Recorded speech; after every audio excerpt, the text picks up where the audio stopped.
আমরা এখানে উপস্থিত হয়েছি আমাদের প্রাণ প্রিয় হাদি ভাই, যিনি 24-এর গণঅভ্যুত্থান পরবর্তী পুরা দেশ নহি বহির্বিশ্বে তিনি জনপ্রিয় হয়ে উঠেছেন। আজ তার এই মর্মান্তিক মৃত্যুতে শুধু বাংলাদেশ নয়, শোকাহত পুরা বিশ্ব।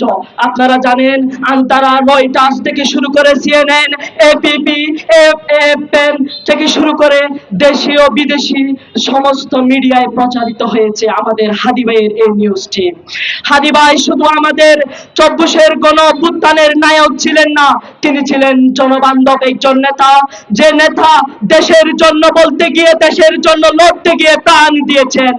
এবং তিনি আমাদের মাঝ থেকে চলে গেলেও তার যে অসমাপ্ত কাজ আমাদের সমাপ্ত করার দায়িত্ব রেখে গিয়েছিলেন।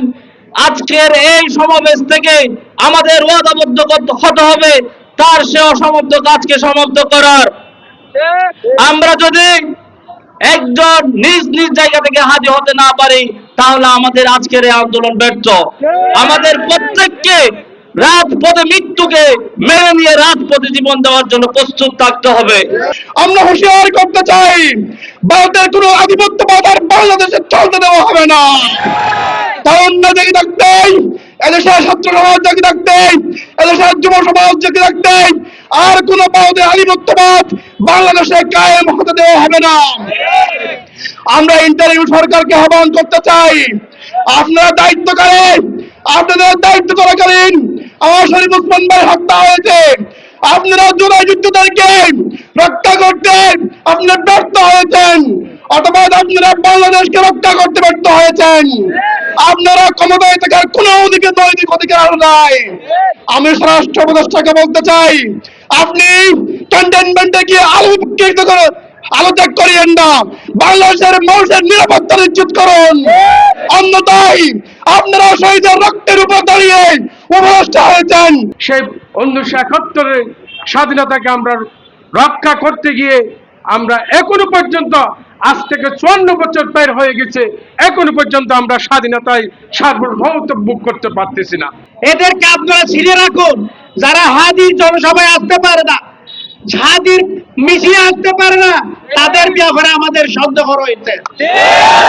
প্রিয় ভাইরা, আমি বলতে চাই বাংলাদেশে অনেক গোয়েন্দা বিভাগ আছে, DGFI, NSI আছে। বিডিআর হত্যাকাণ্ডের আগে কিচ্ছু জানে না আমাদের গোয়েন্দা বিভাগ। তারপরে এই যে আমাদের 26-এর জুলাই অভ্যুত্থানের সময়ও তারা কিচ্ছু জানে না।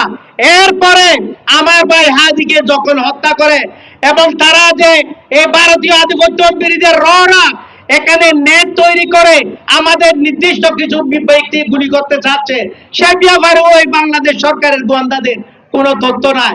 প্রত্যেকটা গ্রামে গঞ্জে, থানায় থানায়, উপজেলায়, জেলায় জেলায় যদি প্রতিষ্ঠা করতে পারি, এদেশে আমরা একটা নতুন বিপ্লবের স্বপ্ন দেখতে পারি। একটা নতুন বিপ্লব হবে, একদম শিকড় থেকে আমরা বেশিরভাগকে উপড়ে ফেলতে পারবো।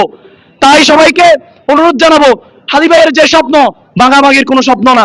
হাদি ভাই নতুন করে গড়ার যে স্বপ্ন দেখিয়েছেন, বেশিরভাগকে শিকড় থেকে উপড়ে ফেলার যে স্বপ্ন দেখিয়েছেন, সংস্কৃতিকে সংস্কৃতি দিয়ে মোকাবেলার যে স্বপ্ন দেখিয়েছেন, এটা আমাদের মধ্যে লালন করতে হবে।